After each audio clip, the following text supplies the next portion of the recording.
धुळे कृषी उत्पन्न बाजार समितीमध्ये कांद्याचे दर कोसळले आहेत। धुळे कृषी उत्पन्न बाजार समितीमध्ये कांद्याचे दर हे प्रति क्विंटल 1600 रुपयांपर्यंत पडलेले आहेत। निर्यात बंदी होण्याआधी हेच दर 3800 ते 4000 रुपयांपर्यंत होते। केंद्र शासनाने निर्यात बंदी केल्यामुळे हे दर आता पडलेत आणि या दरामध्ये आमचा खर्चही निघणार नाही अशी अवस्था असल्याने शेतकरी संतप्त आहेत। शेतकऱ्यांशी बातचीत केलेली आहे आमचे प्रतिनिधी भूषण चिंचोरे यांनी। बघूया।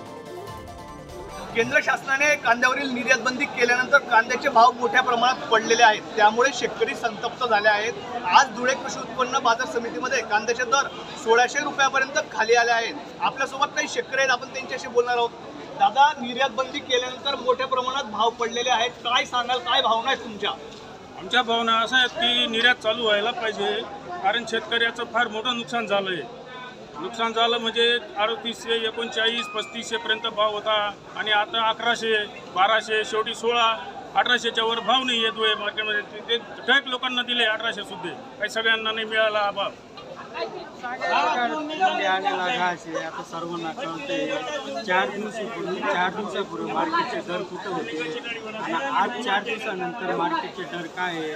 हा कांदा मी स्वतः वडिलांनी 4 दिवसापूर्वी 3800 रुपयाने विकला कांदा आणि तोच कांदा एकाच शेतातला आज 1600 रुपयाप्रमाणे भाव गेला। किती मोठा फरक आहे। खर्च तर तेवढा लागणार आहे, मेहनत तर तीच जाणार आहे, पण समाधान कुठंही शेतकऱ्याला।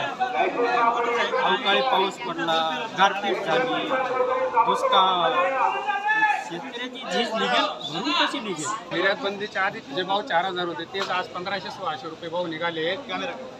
तेच कांदे आहेत ना, मी तेच 3400 रुपये विकून गेलो होतो, तेच भाव बाजार आज आहेत ना 1600-1500 रुपये चालू आहेत। म्हटलं भूषण चिंचोरे, पुढारी न्यूज, धुळे।